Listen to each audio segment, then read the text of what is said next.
Pre nego što počnemo, hteo bi da vas zamolim za jednu malu uslugu. Jako se trudim da stignem do 1000 pretplatnika. To je brojka koja mi zaista mnogo znači. Molim vas, pritisnite dugme, pretplati se, subscribe. To je vama samo jedan klik, ali meni daje ogromnu motivaciju da nastavim sa snimanjem videa. Hvala vam puno. Nije dozvoljavao nikome da mu priđe. Ni bolničarima, ni veterinaru, čak ni timu Foka koji ga je odvukao sa bojnog polja. K9 je bio ranjen, brzo je krvario i svaki put kada bi neko pružio ruku ka njemu, on bi nasrnuo. Nazivali su ga opasnim. Govorili su da je otišao predaleko. Govorili su da nikada više neće raditi sa ljudima. Sve dok jedna početnica iz Foka nije istupila napred, mlada, bez čina, jedva primećena, i šapnula 6 reči u haos. 6 reči koje je samo jedna jedinica na svetu ikada koristila. Pas se zaledio, zurio, a zatim polako stavio svoju povređenu nogu u njene ruke, jer ono što niko drugi nije shvatio je da je ona tačno znala ko je on i šta je tačno izgubio. Ali pre nego što vam pokažemo trenutak kada je cela klinika stala, ostavite komentar i recite nam odakle nas u svetu gledate. Lupite taj like, pritisnite subscribe i proverite da li je zvonce uključeno. Jer kada K9 odbija pomoć od sveta, ponekad je potreban samo pravi glas da ga vrati kući. Bilo je skoro 21 čas kada su se vrata hitne veterinarske klinike Bayside s treskom otvorila. 2 vojna policajca su prva ušla unazad. Čizme su im škripale po pločicama, uniforme uprljane osušenim blatom i nečim što je ličilo na krv. Između njih, vezan za opuštena nosila, bio je ranjeni belgijski malinoa.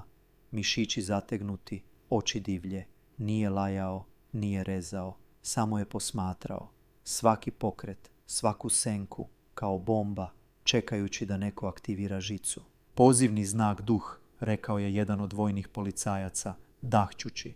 Rana od šrapnela, odbija prilazak. Pokušali smo sa terenskim podvezima, ali duh je iznenada zarežao, jednim brutalnim trzajem strgnuvši kožnu brnjicu do pola sa njuške. Jedna sestra je vrisnula i posrnula unazad. Isuse, promrmljao je dežurni veterinar, već navlačeći rukavice. Kakav je ovo pas? Pas tima Foka, odgovorio je vojni policajac. Njegov vodič je poginuo u akciji. Našli smo ga kako se vuče prema zoni za izvlačenje. Mlađi tehničar je istupio napred sa pojasom za nošenje, a duh je nasrnuo. Ne divlje, ne bez pravca. Promišljeno, ciljano, brzo, pojas je zveknuo o pod. Jedan tehničar se sakrio iza rentgenskog aparata. Drugi je posegnuo za fiokom sa sedativima. Izgubit će nogu, promrmljao je poručnik sa vrata. Ne možemo mu prići, ne možemo ga lečiti. To je sve krvarenje iz mišića. Veterinar je opsovao. Puna doza sedativa. 3 kubika intramuskularno. Neću da me ujede večeras. Ali duh je čuo reč sedativ. Ili je možda samo osjetio promjenu, ton, ruke koje posežu, samopouzdanje koje je proisticalo iz podcenjivanja. Zavijao je dugim proganjajućim zvukom koji je sve sledio. Zatim se propeo, kandže su zaškripale i potpuno pocepao brnjicu. Pena mu je prskala iz čeljusti.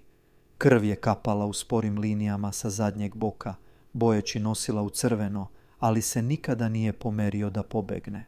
Umjesto toga povukao se u čošak sa spuštenim repom, grudima koje su se nadimale, ušima priljubljenim, očima koje nikada nisu napuštale krug ljudi koji su pokušavali da ga poprave bez pitanja da li se može popraviti.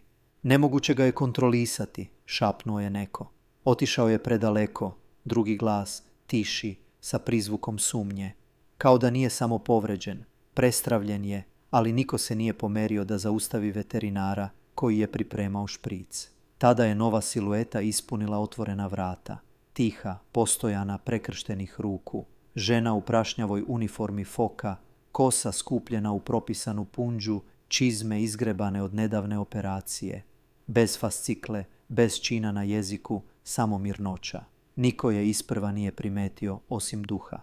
Uši su mu se trgnule samo jednom, a onda je, prvi put za sat vremena, režanje prestalo. Nije se predstavila, nije mahala akreditivima niti izdavala naređenja kao stariji bolničar koji je bučno i zbunjeno prolazio klinikom. Mlađi vodnik Riley Hart je samo tiho zakoračila preko praga. Uniforma zgužvana od terenskog transporta, rukavi zavrnuti do lakata, mrlja osušene krvi još uvijek na njenom zglobu. Napolje Hartova, oštro je rekao stariji bolničar čim ju je spazio. Ovo nije poligon za vežbu za početnike. Nije se pomerila, nije se raspravljala. Oči su joj bile uprte u duha. Belgijski Malinoa nije skidao pogled s nje otkad je ušla. I dalje je dahtao, bok mu je pulsirao krvlju, ali su mu se zenice suzile, fokusirale. Telo mu je i dalje bilo kruto, ali manje napeto, kao da je pokušavao da se seti nečega zakopanog ispod instinkta i traume. Riley je napravila jedan korak napred. Zar nisi čula naređenje? Zarežao je bolničar. Čula sam, rekla je tiho, ali je zadržala pogled na duhu. Način na koji su mu se uši stalno okretale, ne u panici, već u triangulaciji. Blaga promjena u ramenima kada je neko prošao iza njega. Činjenica da nije nasrnuo na vojne policajce, već samo na osoblje klinike. Gotovo da je mogla da čuje ne lajanje, ne upozorenje, skeniranje, sortiranje, traženje. Oči su joj se spustile na bledu liniju starog ožiljka koji se protezao preko strane duhove njuške, jedva vidljiv ispod osušenog blata i tragova pene. To nije bila skorašnja povreda, to je bio taktički ožiljak. Tragovi zuba, uniformni, svrsishodni. Vidjela je taj obrazac ranije na psima obučenim da ulaze u zone eksplozije. Na K9 jedinicama koje su mogle da puze ispod bodljikave žice sa kompletima kamera privezanim za leđa. Na ratnim psima, nekućnim ljubimcima, ne maskotama, vojnicima. Obuzdajte ga već jednom, rekao je neko blizu ormara sa zalihama. Hvataljka, čebe, brnjica, bilo šta. To su već probali, promrmljala je Riley više za sebe. Nije u tome problem. Šta si to rekla, Hartova? Oštro je upitao bolničar. Riley je trepnula jednom. Ništa. Ali nije bilo ništa. Bilo je sve. Način na koji se duhova zadnja noga trgnula kada je čuo reč vodič. Način na koji su mu oči pratile pokrete, ne lica. Nije samo reagovao. On je filtrirao pretnje, prepoznavao obrazce, mapirao puteve za bekstvo i nije uspevao, jer glasa koji je trebalo da čuje više nije bilo. Otišao je predaleko. Neko je promrmljao iza nje. Penzionisani K9 se ne vraćaju iz ovoga. Rajlina vilica se stegla. Nisu razumeli. Pokušavali su da tretiraju legendarnog ratnog psa kao divlju lutalicu. Nije rekla ništa. Ali onda ju je duh pogledao, zaista pogledao, i nešto je zaiskrilo u tim krvavim očima. Ne poverenje, ne strah, sećanje. Sljedeća greška je došla od tehničara koji nije video duhov napad ranije. Kretao se prebrzo, držeći brnjicu kao mirovnu ponudu. Glas visok i sladak, onakav kakav ljudi koriste sa zlatnim retriverima i kućnim mačkama. U redu je, druže, neću te povrediti. Duhovo telo se nije trgnulo. Eksplodiralo je. Zamučena slika zuba i mišića je škljocnula ka brnjici, ne grizući, već razbijajući prostor između njih. Tehničar je ispustio brnjicu i posrnuo unazad, obarajući poslužavnik sa sterilnim instrumentima. Skalpeli su zazveckali po podu. Boce sa fiziološkim rastvorom su se razbile. Soba se pretvorila u haos. Nazad, svi nazad, povikao je jedan vojni policajac stajući ispred nosila. Duh se spustio na sve 4 i okrenuo prema vratima. Oči uprte, telo spušteno, ne da beži, već da drži položaj. Vrata klinike su se zalupila. Policajci su se sjurili da blokiraju izlaze. Osoblje je zgrabilo štapove, komplete sa strelicama za uspavljivanje, sredstva za obuzdavanje, rastrgnuće nekoga. Vitalni znaci mu opadaju. Uspavajte ga odmah. U ćošku stariji veterinar je napunio špric jačim sedativom. Još 3 minuta ovoga i iskrvarit će svejedno. Uspavamo ga ili ga gubimo. Ne, rekla je Riley sa suprotnog zida. Ako mu to date, zaustavit ćete mu srce. Niko nije slušao. Ne sa tim tonom, ne od nje. Duh je sada dahtao, jezik mu je visio, krv je i dalje curila u sporim pulsiranjima iz pokidanog mišića oko zadnjeg boka, ali nije dozvoljavao nikome da priđe. Svaki put kada bi se neko približio, povlačio se prema metalnom stolu za preglede, glave okrenute u stranu. Ne da ujede, već da se pripremi kao da misli da će sljedeća ruka udariti. ili još gore, ubrizgati, obuzdati, zameniti. Riley je istupila napred. Stanite, samo stanite. Jedan major je povisio glas. Hartova, nemate dozvolu da uđete u zonu za obuzdavanje. Duhove uši su se trgnule na povik. Riley nije trepnula. Pogledajte ga, mu rekla je. Pogledajte pažljivije. Soba se sledila makar iz iscrpljenosti. Dlake mu nisu nakostrešene.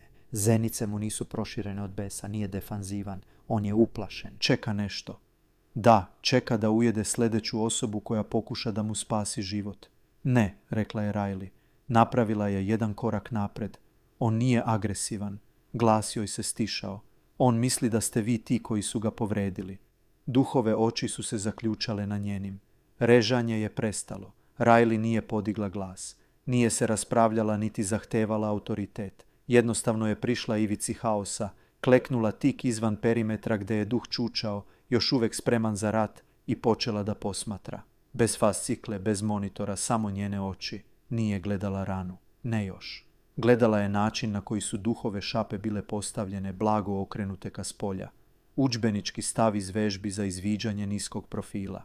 Gledala je kako mu se uši nikada nisu potpuno opustile, kako su mu se nozdrve širile svaki put kada bi se neko pomerio iza njega. Ne budnost zbog pretnje, već ponavljajuće ponašanje skeniranja. Uvežbani ciklus. Onda je primetila. Izbledeli broj istetoviran na unutrašnjoj strani njegovog desnog uha, zamrljan vremenom, skoro izbrisan godinama i solju, ali i dalje tu. Rajlino srce se steglo. Odmah je prepoznala format. Serijski kod nije pripadao ovoj bazi. Nije pripadao čak ni ovoj diviziji. Ta sekvenca je bila deo sada ugašene K9 jedinice Foka Tear Shadow, korišćene samo za pse za infiltraciju na tajne lokacije. Duh je nekada bio deo nečega za šta većina ljudi u ovoj bazi nije ni znala da postoji. Da li znate šta ovaj broj znači? Upitala je preko ramena.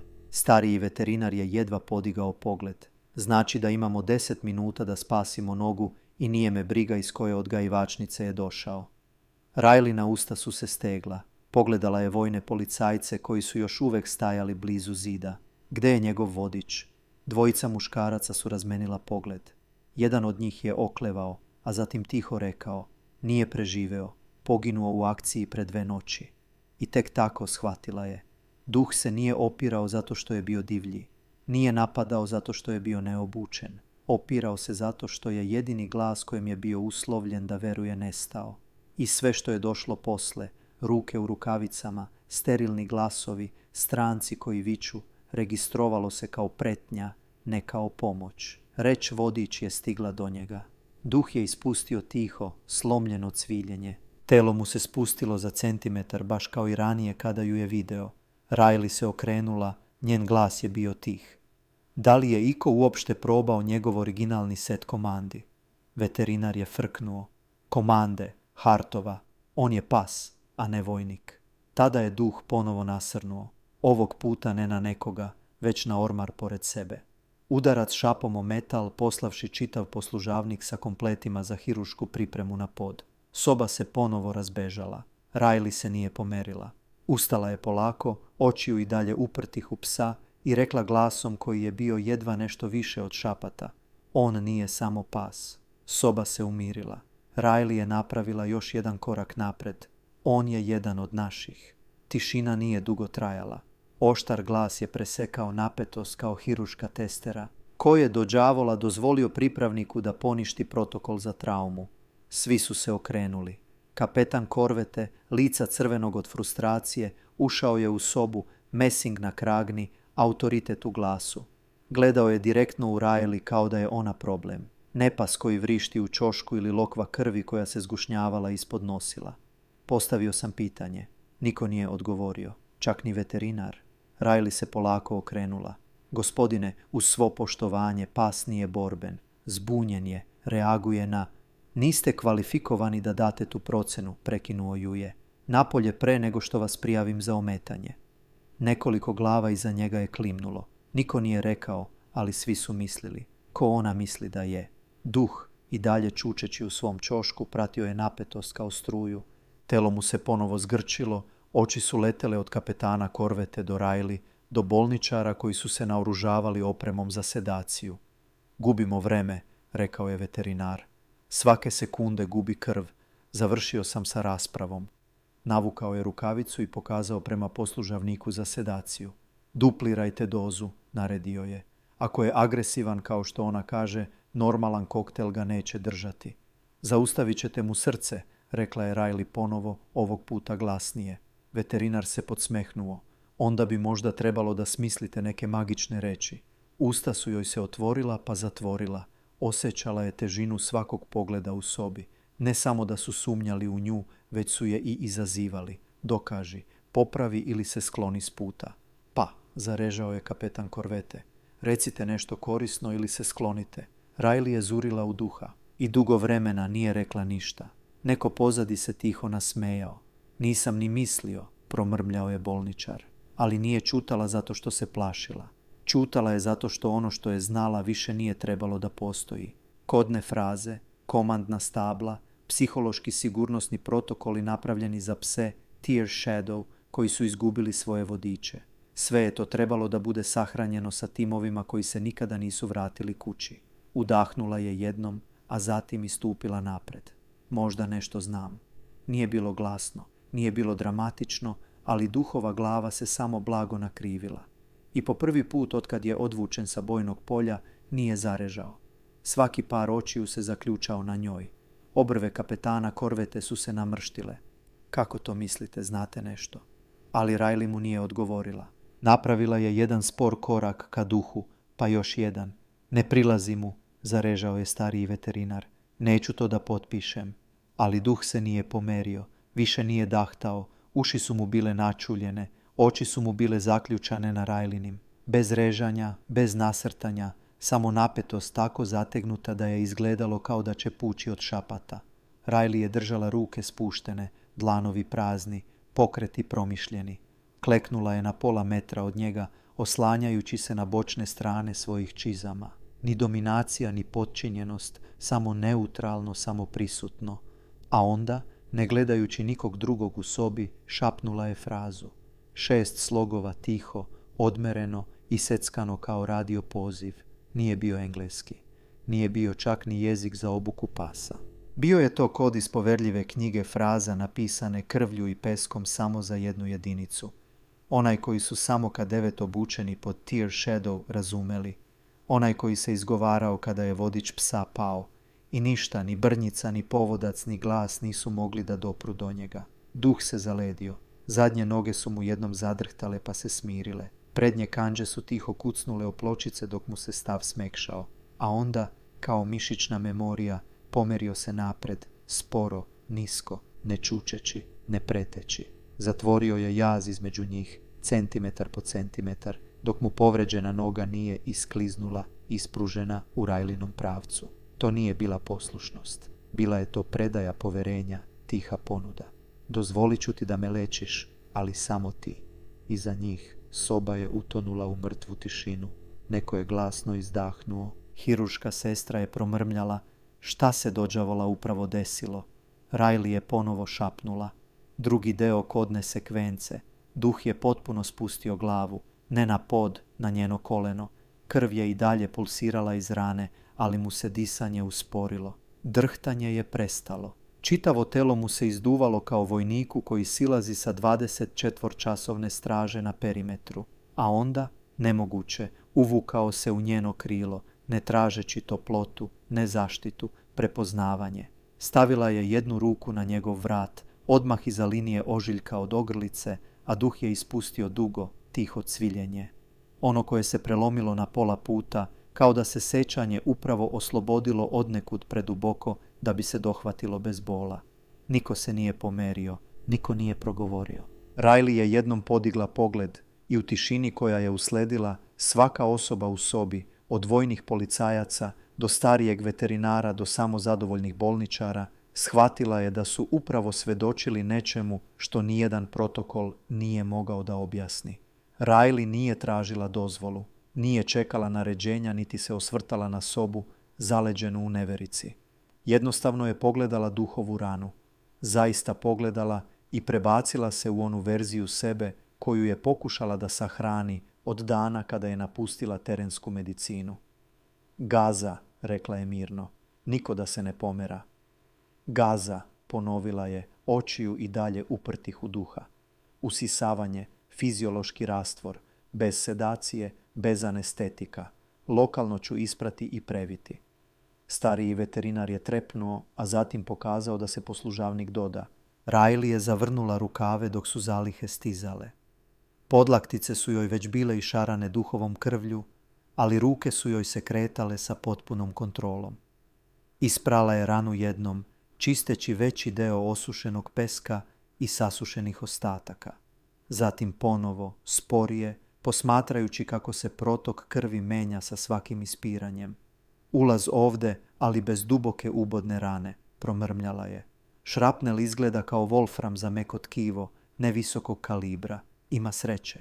Duh se nije trgnuo, nije zarežao. Ležao je mirno, napola pritisnut uz njeno koleno, puštajući je da prstima radi po ivici pokidanog mišića, kao da se seća za šta su njene ruke obučene. Treba mi svetlo, neko neka ga drži ovde, pokazala je. Hiruška sestra je prišla bez reči, podižući elede svetlo iznad. Treba mi pritisak ovde, lagan ali konstantan, ne preko arterije. Još jedan tehničar je prišao, jedan po jedan. Osoblje klinike se okupilo bliže, sada tihi i fokusirani. Njihovo ranije ismevanje je nestalo, zamenjeno nečim što je neprijatno ličilo na poštovanje. Pas reaguje na nju, neko je šapnuo. Ne, on je sluša. Ispravio je neko drugi. Dok je Riley previjala ranu i zaustavljala krvarenje, nastavila je da priča ne sobi već duhu. Ton joj je bio nizak i ritmičan, neumiljat, nesmirujući. Kadenca poznatog terenskog jezika za kontrolu bola. Koristila je tu istu kadencu sa ljudskim fokama ranije, kada je morfijum bio ograničen i nije bilo evakuacionog helikoptera na vidiku. Kada je tvoj glas morao da ubedi telo da čeka još 1 sat, još jedan dah. Pritisak ovde, karotida stabilna, uradite KKS. Da proverimo profil koagulacije, treba mi monitor vitalnih znakova na ovoj nozi. Sestra joj je dodala elektrode. Riley ih je prikačila bez pauze i sve to obavila. Duh se nije trgnuo ni jednom, oči su mu ostale zaključane na njenim. Veterinar je konačno prišao bliže, glas mu je bio tih. Ne bi trebalo da bude ovako stabilan.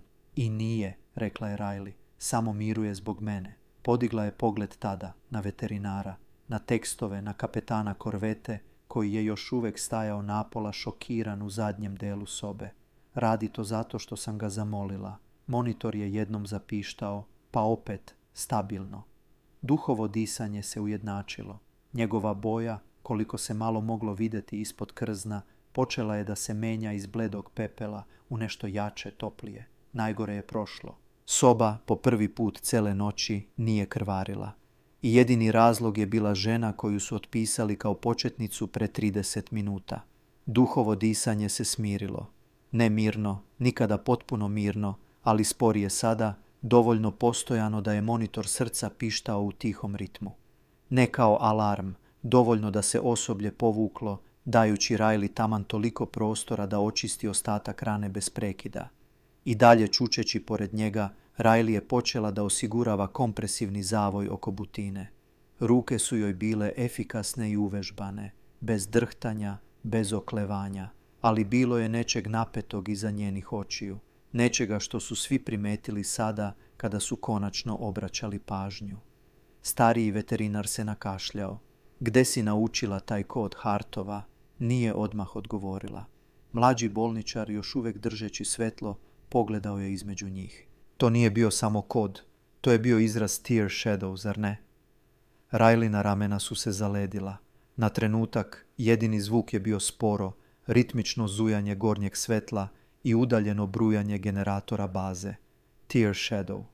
Nije trebalo da se izgovara naglas, ni od strane civila, ni od strane regruta koji nisu služili pod njenom senkom. To ime je postojalo samo u fragmentima, glasinama, snimcima sa obuke redigovanim u crne ekrane.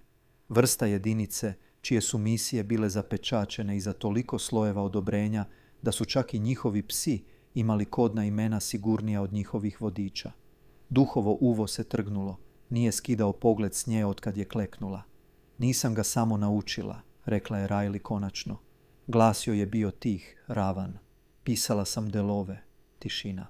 Nisam bila samo terenski bolničar. Pre nego što sam se rotirala, radila sam sa duhovom jedinicom. Nisam ga direktno obučavala, ali sam pomogla u dizajniranju protokola za preuzimanje kontrole od vodiča. Pomogla sam u pisanju sekvenci za ponovno angažovanje u nevolji. Veterinar je trepnuo. Znači, on te poznaje. Odmahnula je glavom, oči su joj sada blago pekle. Ne, on poznaje moj glas. Seća se odjeka ljudi koji su ga obučavali, njegovog pravog vodiča. Glas joj je pukao po prvi put cele noći. Njegov vodič je bio moj najbolji prijatelj. Soba je ostala zaleđena. Duh ju je gurnuo njuškom po ruci nežno, svrsishodno. Riley je teško progutala. Nije se pomerila, nije progovorila, ali njena slobodna ruka se podigla i oslonila na njegovu glavu. Otišla sam posle naše posljednje misije. Nisam htjela ponovo da služim posle onoga što se desilo. Mislila sam da će, ako budem dovoljno dugo čutala, prošlost ostati sahranjena. Kapetan korvete je progovorio prvi put od preokreta. Glas mu je sada bio mekši. Koje misije? Riley nije odgovorila, ali duh jeste, polako savijajući svoje telo bliže oko nje, pritiskajući se uz njenu čizmu kao da je to jedina stvar koja je još imala smisla. Do trenutka kada je stigao noćni komandant, staklo ispred sobe za traumu je bilo prepuno. Vojni policajci, bolničari, nekoliko bolničara van dužnosti koji su čuli glasine o psu koji je podivljao u klinici. Svi su gledali kroz usko okno, sada tihi, dok je duh, nekada nedodirljiv, odmarao sa glavom u Rileynom krilu, previjen, pod nadzorom, dišući. Komandant je ušao sa fasciklom i nestrpljenjem. Ko je odobrio ovo preuzimanje? Oštro je upitao, očima pretražujući sobu dok se nisu zaustavile na Riley. Nije odgovorila, nije se trgnula. Duh jeste. U trenutku kada je čovjek podigao glas, K9 je podigao glavu. Uši su mu se blago spljoštile, a mišići preko ramena su se zatalasali. Zatim je zarežao tiho. Upozorenje. Svaki tehničar u sobi se zaledio. Komandant je trepnuo. Da li je taj pas upravo zarežao na mene? Riley se nije pomerila. Gospodine, on se još uvek oporavlja. Reaguje na povišene glasove. Misli da ste pretnja. Ja sam višeg čina od svih ovde, zarežao je komandant. I duh je napravio jedan korak napred. Ne agresivno, ne preteći, već zaštitnički. To je bio instinkt, to je bilo sećanje. Riley je konačno ustala, stavljajući mirnu ruku na psov bok. Miran, rekla je tiho. Ne duhu. On je već bio na oprezu, ali pod kontrolom. Rekla je to sobi, stavu, hijerarhiji koja nije znala šta da radi kada se lanac komande savije prema nečemu neobjašnjivom. Stariji veterinar je stao pored nje, nakašljavši se. Gospodine, da ona nije intervenisala, duh bi umro. Ne vidim vaše ime nigde na hirurškoj tabli, odgovorio je komandant ukočeno. Jedan od vojnih policajaca kod vrata je tiho prišao sa tabletom u ruci. Gospodine, njen dosije. Komandant ga je uzeo, kratko preleteo pogledom i zaledio se. Oči su mu skočile na Riley. Služili ste pod Tear Shadow, rekao je. To nije bilo pitanje. Susrela je njegov pogled. Podržavala sam ih dok se jedinica nije raspustila. Pogledao je duha, pa nazad u nju. Ovaj dosije je delimično zapečačen. Zato što neke stvari ne pripadaju naslovima, odgovorila je Riley. Komandant je zastao. Zatim je polako ispravio leđa, promenio držanje i ispred cele klinike salutirao ne njenom činu, ne njenoj znački, njenom radu, onome što su svi upravo vidjeli. Riley nije uzvratila pozdrav. Sklonila se u stranu i klimnula glavom prema duhu. On je taj koji to zaslužuje. Usledila je duga, teška tišina. Zatim je komandant spustio ruku i uradio nešto što niko nije očekivao. Salutirao je psu, formalno, tiho i jedan po jedan, ostatak sobe je sledio. Soba se smirila. Duhovi vitalni znaci su bili stabilni. Infuzija je tekla. Disanje mu je bilo ujednačeno, osim povremenog grča u grudima za koji je Riley znala da nije od bola. Bilo je to od sećanja, ono koje nijedan zavoj ne može da popravi. Riley je sedela tiho pored njega, prekrštenih nogu, jedna ruka još uvijek oslonjena na psovo rame. Nije mnogo govorila od pozdrava, nije bilo ni potrebno. Tada je ušao komandant baze, mirniji od ostalih, fascikla pod rukom, orden je savršeno poređano na grudima. Obavešten sam, rekao je jednostavno, i nisam ovdje da pitam šta ste uradili ili kako ste znali šta da radite. Pogledao je duha. Ovdje sam da pitam šta sledi. Riley nije odmah odgovorila. Komandant je nastavio. K9 jedinice poput ove ne dobijaju lako nove zadatke, ali posle večeras jasno je da duh neće tolerisati standardnog vodiča. Pauza je rekla ostalo. Treba nam neko koga je on već izabrao. Riley je spustila pogled. Duh ju je posmatrao, ne zureći, samo čekajući. A onda, bez zvuka, ustao je, sporo, ukočeno, blago hramljući na zavijenoj nozi, ali uspravno. Prešao je 3 koraka, a zatim nežno pritisnuo glavu uz njenu čizmu. Komandant je posmatrao gest sa tihim razumevanjem. Izgleda da je on doneo odluku, Riley je progutala. Napustila sam borbeni rad sa razlogom, rekla je tiho. Rekla sam sebi da se neću vraćati. Komandant nije odgovorio, nije ni morao. Duh jeste. Okrenuo se jednom, a zatim seo pored nje. Ne naslanjajući se, ne tražeći, samo čekajući. Na način na koji bi čekao na signal ruke svog vodiča pod paljbom. Riley je pogledala po sobi, osoblje koje je sumnjalo u nju, tehničare koji su sada stajali mirno kao kipovi, veterinara koji nije prestajao da je gleda otkad je izgovorila prvi kod, a onda je klimnula glavom. Onda ću trenirati sa njim, rekla je, koliko god mu bude trebalo. Komandant je polako klimnuo glavom u znak odobravanja. Stariji veterinar se blago osmehnuo. Izgleda da imate novi zadatak. Duh je jednom udario repom, ne nestrpljivo, ne uzbuđeno. Sigurno uveren da je napravio svoj izbor. Riley se nagnula, pomilovala ga po potiljku i šapnula istu frazu od 6 slogova. Ne da ga smiri ovog puta, već da mu nešto obeća. Da se neće vratiti u kavez. Neće se vratiti u mrak. Nikada više neće biti sam.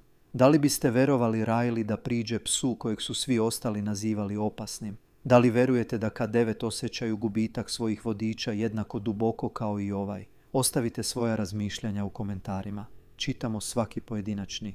Ako ste još uvijek ovdje, lupite like, pritisnite subscribe i uključite zvonce da nikada ne propustite priču. Podelite ovaj video sa nekim ko veruje u K9 heroje. I kada se pojavi završni ekran, izaberite sljedeću priču za gledanje. Vidimo se sutra u isto vrijeme sa potpuno novim videom.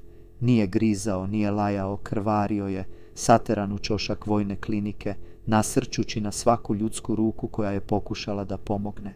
Nazivali su ga nemogućim za kontrolu, govorili su da je otišao predaleko. Nisu znali da je upravo izgubio svog vodiča u borbi. I sada jedina osoba kojoj je verovao je nestala. Sve dok jedna žena nije ušla, tiha, postojana, sa značkom početnika još uvijek zakačenom za prsluk. I kada je kleknula pored njega i šapnula 6 tajnih slogova koje niko drugi nije razumeo. Pas se srušio u njeno krilo kao da je čekao njen glas sve vreme. Šta se desilo sljedeće? Šokiralo je čitavu bazu i dokazalo jednom za svagda da legende ne nose uvek uniforme. Ponekad nose krzno. Ali pre nego što vam pokažemo tačan trenutak kada se sve preokrenulo, ostavite komentar i recite nam odakle nas u svetu gledate, lupite like, pritisnite subscribe i proverite da li je zvonce uključeno, jer ova priča pripada onima na koje niko nije računao. A početnica nikada zaista nije ni bila početnica.